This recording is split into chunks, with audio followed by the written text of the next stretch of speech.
Hello. Welcome to the first episode of the Paradox podcast. I might change the name, to be perfectly honest. I just feel like saying parapod is really cool, but if I call it parapod, people are going to expect it to be paranormal, and that's not what this is. My name's Mackenzie. Should introduce myself. I am a thinker. That's what I do. I think all the time, constantly. And I want this space to be a place for everyone else to think, to ponder, to consider things. Yeah. Yeah, that's kind of it. I like to yap and I like to think. And I think everybody in my daily real life are kind of tired of it on a certain level. I think they just want to be left alone. So I'm going to record all of my thoughts and put them on the internet for you, the viewer, to watch or to scroll past. Those are the only two outcomes of this thing. Either somebody watches it or they don't. It's like Schrodinger's viewer, I guess. So today's subject is something super light and easy to talk about: critical thinking. So we'll start by talking a bit about what critical thinking is. I think it can be really hard to define it because the way I see critical thinking is a framework for engaging with the world around you. And I think we talk about it a lot societally in terms of like political propaganda and sussing out when politics are happening. But I think critical thinking should be employed in your daily life constantly. Whenever you're talking to someone, whenever you're watching a YouTube video, like right now, or a TikTok, or whatever your poison is, whenever you're reading a book, whenever you're doing anything, you should be engaging critically with what's going around you. And I want to say, when I talk about critical thinking, the first thing that comes to mind that I want to sort of ward against is it's not constantly criticizing things. I think we have this notion that to think critically, you have to constantly be in opposition, and that critique has to be, oh, this thing is bad. Some people who get into a mode of the only way to think critically is to exist in the opposition of current popular thought. And that I don't think is true.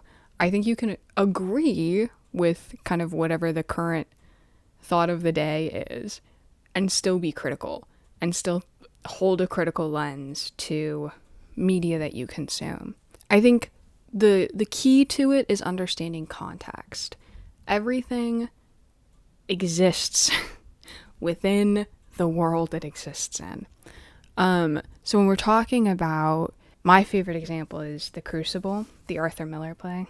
If you haven't read it, I would recommend it. I think it's a good read. I would recommend watching it, which is true about all plays. You should watch them rather than reading them because they're meant to be watched, not read. But if you haven't read The Crucible, pick up a copy. I'm sure you can find an online PDF for free. If I can find it, I'll put it in the description because that's fun. Why not?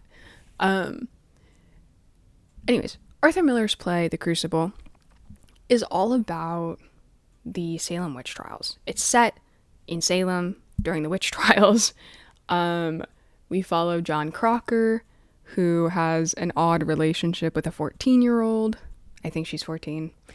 With a young woman. A little girl, even. Questionable relationship.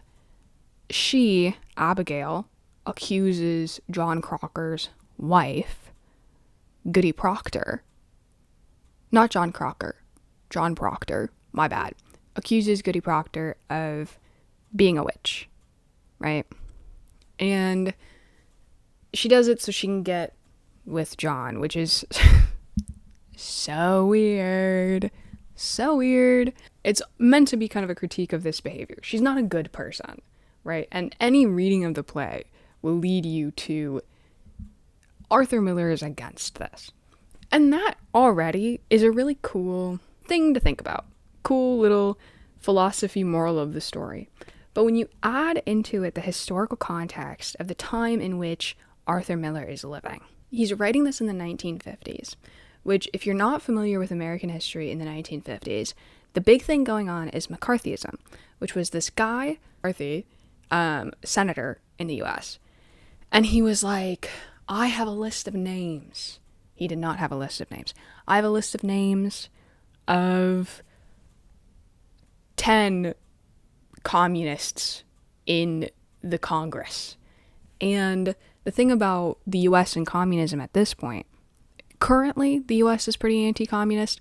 At that point, we were actively fighting the US. Well, we were in a Cold War with the USSR. So actually actively not fighting the USSR, which was a communist-based nation. A lot of horrors were happening over there, but we'll set that aside for now, for the sake of this moment. So at this time, you have the US fighting for not being communist. You have McCarthy standing up and being like, I have 10, I have 25, I have 35 names. He did not, like, this, I can't stress enough, this list did not exist by any measure. It was not a real thing he had. He was lying for power, like a politician. And at the same time, you start having this encouragement from Congress, from the government, to say, to like rat out your neighbors, to rat out your, like, even family members if you suspect them of being a communist. And the specific wording is communist or un-American, which astute viewers might find that sounds a touch familiar. The consequence of this is specifically in Hollywood, but also in the theater scene. People who were accused of being a communist or gay, or God forbid, a gay communist, were blackballed. Completely blackballed from the industry. They lost their jobs, they lost their family, because that was the sentiment of the day. Understand that that's what Arthur Miller is living and writing under. Then when you read The Crucible and you read the story about people turning on each other for selfish gain, for fears that aren't real, for lies, and for funsies, you can see how it actually becomes a warning about the Red Scare going on at that point in time in Arthur Miller's life. And it adds an extra layer of understanding so that when you're interpreting it for your own life and trying to figure out if this is something you want to take meaning and message from, you understand where he's actually coming from. And you're not just like, well, I don't live in the Salem witch trial time, so it doesn't matter to me. Because he's using it as an allegory. So that's engaging critically. And you can also argue for that particular example that that's media literacy. Yeah. Yeah. You caught me. Those are the same thing. Thinking critically is what leads to media literacy. Some core questions I think about is who wrote this, or if you're on like social media, who posted this? Who's it intended for? Who's the audience? Who benefits from it? How does it fit into what I already know? These aren't as applicable to Arthur Miller, but they are applicable to social media posts. And is it valuable to me? And we'll run through all of this in the context of TikTok. I am not going to sit here and be like, in order to be a smart person, you have to never, ever be on social media again. Because I'm posting on YouTube. And that would not benefit me, right? So who would this benefit? But when you're going on social media and you're starting to see people talk about anti-AI stuff. Now, I'm going to come right out and say it. I think AI is bad. I think in its current form, it's bad. Generative AI, boo, right? I just want to make that clear before I start talking about my critiques on some anti-AI takes. However, this doomer mindset that like we're all gonna die in like 5 years, also not helpful. So when you start to see that, think about who's posting this. It might be a teenager. And hey, no shade to teenagers. I was once a teenager. I'm 23 now, so I'm no longer one. I was once a teenager. It's rough. It's rough in these streets. Being a teenager sucks. Like, I don't think that's crazy to say. But if a teenager's posting doomer content, that's not something that needs to be taken with the same level of seriousness as a reputable journalistic source. Now, with that, something also to think about, going to our third question, who might benefit from this? When you're talking about newspaper articles, I think about like that Vogue article that was super popular a couple months ago, is having a boyfriend embarrassing? Vogue benefited so much from that because they made so much money and they got so much advertisement time. You go on that article, you've got like 15 ads on it, right? So of course they're going to post something with the title, "Our boyfriend's embarrassing now." And of course, they're not going to have a nuanced take on it. And that's not to say that the article wasn't good, but it's not going to have a deep nuanced take because it's a Vogue article. It's intended to get clicks so that Vogue can make money. Most things are intended to make someone money. Even this video that you're watching, it probably won't make me money because it's my first thing ever of all time. But to a certain extent, I would like to make money off of this. And so everything you see on the internet, you have to phase through that. And when you talk to people, you have to think, who's speaking to me? What's our relationship? Criticism from somebody who doesn't know you doesn't mean anything. They could be totally right, but they don't know you. They don't know what you're about. They don't know what's going on. You can push that aside. Criticism from somebody who knows you might hurt more, might be taken more seriously because they actually know the situation. They know what's going on. They know you enough to have an opinion on you. That's also critical thinking. It's also important to note who something is intended for, right? So when we look at, and again, all of this folds into media literacy. Like, I think these are very connected. It's just critical thinking is more broadly applied versus media literacy, which is really for media, right? But when we think about TV shows that get a bad rap, actually, no, we're going to use Sabrina Carpenter. Who is Sabrina Carpenter's intended audience? I'll tell you, young heterosexual women. Like, that's who Sabrina Carpenter is for.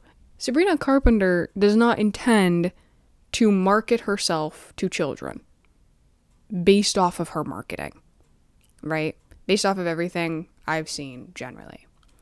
She doesn't intend to market herself towards kids, so passing judgment on her as though she is intended to market herself towards kids is not helpful.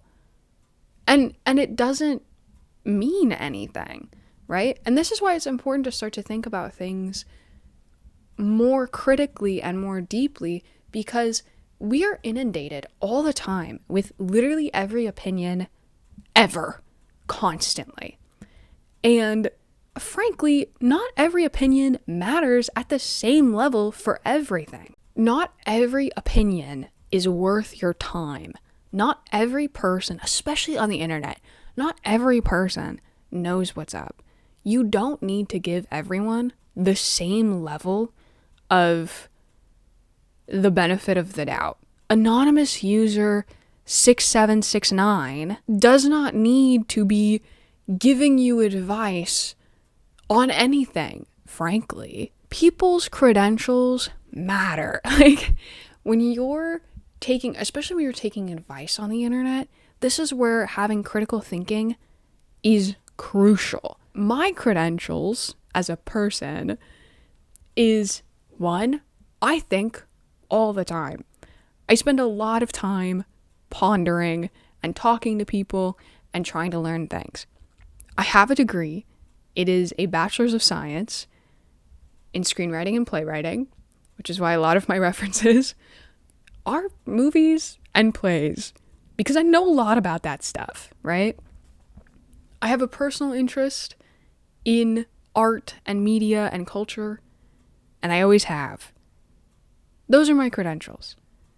You should not trust me for medical advice.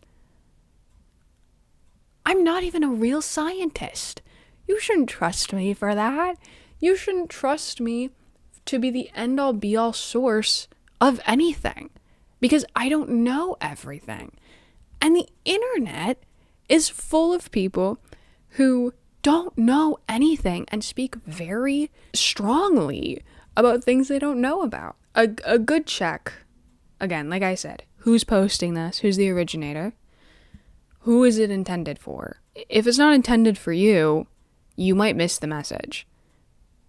You know, if you're watching media intended for teenagers and you think to yourself, wow, this is like really on the nose and not like deeply written, and you're not a teenager, that's probably why. Now, if you're a teenager watching media intended for teenagers and going, this has no depth to it, that's probably a problem with the media, because you're the intended audience and you hate it. So the author probably did not do a good job in that moment. Who might benefit is also really important, because when you think about, especially right now, the amount of insane things being said and posted and spread all over the internet, and specifically insane things with politics and fear-mongering and everybody's out to get ya and everybody's gonna die. I mean, everybody is gonna die. That's how life works. The people who benefit the most from that probably have a hand in pushing that narrative. I think a lot about like the Blake Lively, Justin Baldoni case, because what that case is at its core is a workplace harassment case, but it's been turned into a plagiarism problem, which that's not what it is. It's actually not about Ryan Reynolds and Blake Lively. It's about Justin Baldoni harassing people and creating an unsafe work environment. You can tell whose side I'm on. You can tell I don't like Justin Baldoni. But when you start to see people who have previously endorsed Baldoni, who have worked with him before, saying, well, he's never been bad to me, who benefits from that? Justin Baldoni. When people start slamming Blake Lively and being like, oh, she's so annoying and her hair is ugly, so she must be lying about being sexually harassed. Who benefits from that? Justin Baldoni, right? Because they're going into trial. It'll likely be a jury trial. I'm not a lawyer, so take everything I say with a grain of salt. I think it's going to be a jury trial. The evidence that they've released to the public, which is not all the evidence that they have, because that's how cases work. The evidence they've released to the public does not make Baldoni look like a good guy, right? So in a jury trial, they're going to try to sway the jury onto their side.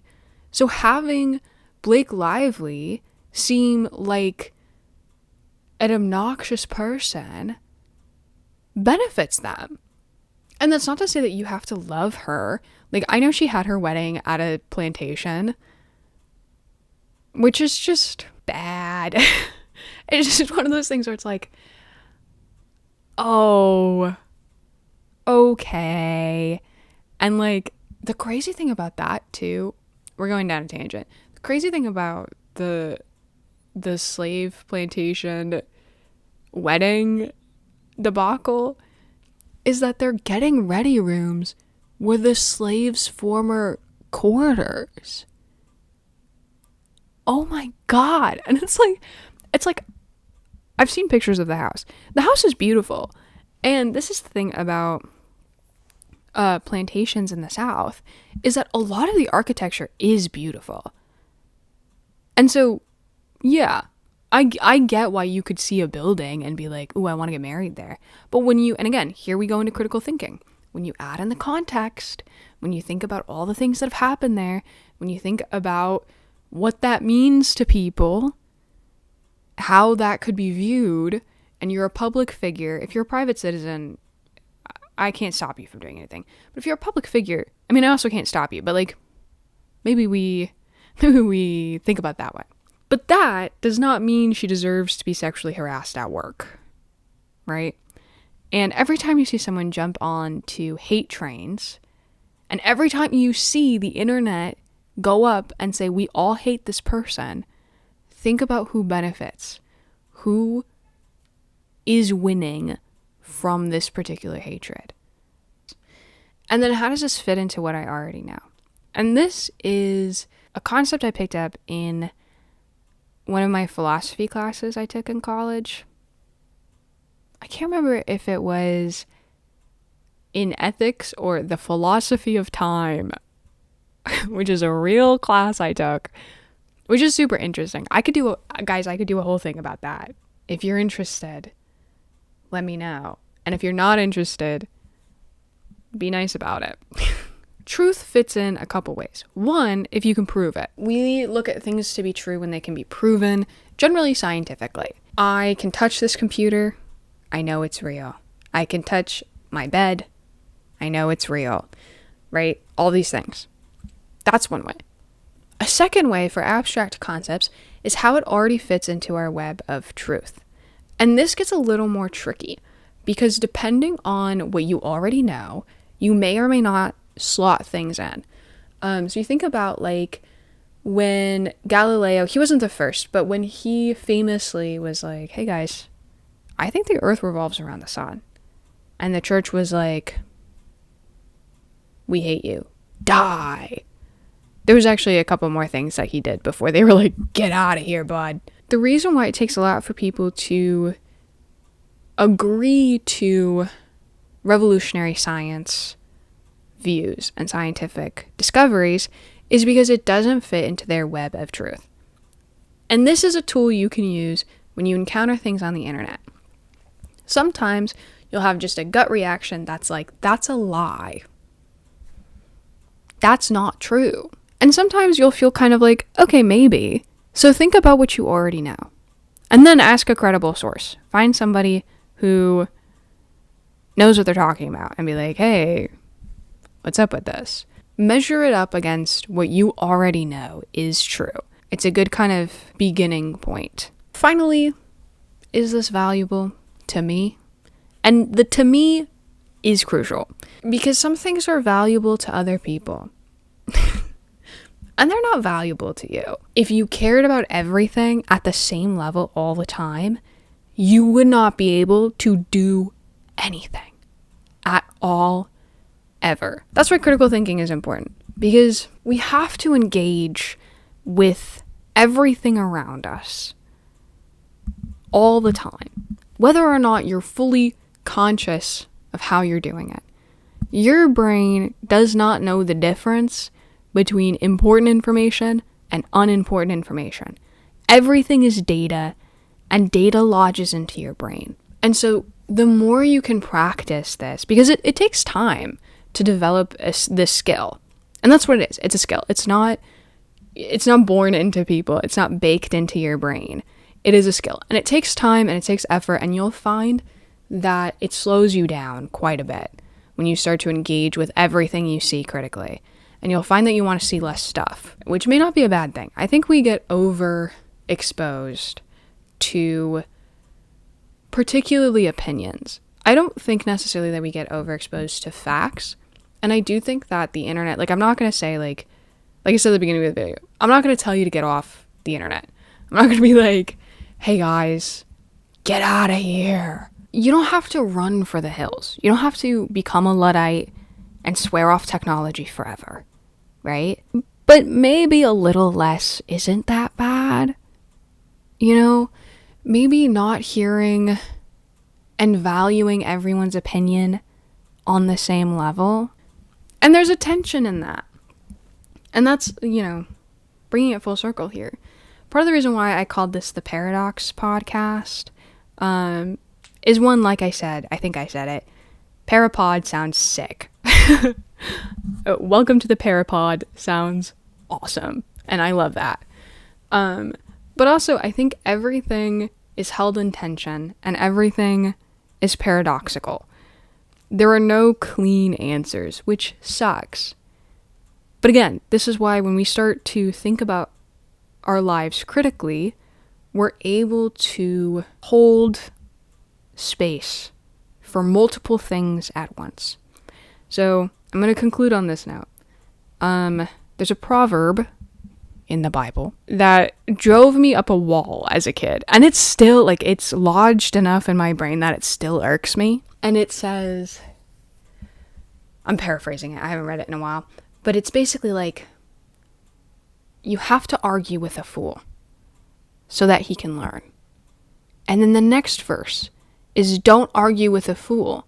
You wouldn't throw pearls before swine. And I think that's just the tension we have to live in right now. On the one hand, you don't want to legitimize them by giving them a platform so that you can say, knock it off, right? But on the other hand, you can't let them roam around with no objection, because what they're saying is objectionable. What they're saying is wrong. So how do you do that? You tell me. I don't know. I just ask questions. I don't have the answers. So anyways, if you made it this far, I'm not sure. Currently my recording is 40 minutes long. I don't know how long the video will actually be. I know I was aiming for 20 minutes, but given the fact that it's 40 minutes long, maybe it'll be less, or maybe it'll be 20. I feel like it's probably going to be more, because I yapped so hard. So thank you for watching. If you were doing something else while you were watching, I hope that turned out great. If you're crocheting, that's something I enjoy doing. So if you're crocheting, tell me about your project. And if you have any recommendations, I'm in the market to find a cool shawl pattern. So if you are working on a shawl, or if you have a shawl pattern you like, direct me there. And I think, have a good day, stay safe, stay warm if you're on the East Coast, and just keep living in the paradox, baby. I'll see ya. Bye.